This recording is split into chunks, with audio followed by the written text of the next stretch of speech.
Dames en heren, op dit moment maken wij allemaal iets mee, dat hebben wij nog nooit eerder meegemaakt. En dat is even zoeken, dat is even oefenen. Hoe doen we het goed met z'n allen in die coronacrisis? Hoe komen we de tijd op een goede manier door? Dat is voor kinderen een vraag, voor ouders, voor ouderen, maar ook voor allerlei ondernemers die hun zaak willen runnen. Er komen ook zaken op ons af die we nu nog helemaal niet weten. Het is daarom belangrijk dat we voor elkaar opkomen, dat we elkaar helpen. Graag willen wij met u het gesprek aangaan op alle mogelijke manieren om daar het beste van te maken.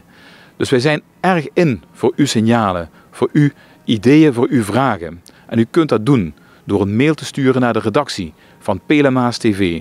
Dan kunnen wij iedere dag kijken naar uw vragen en daar ook commentaar op geven.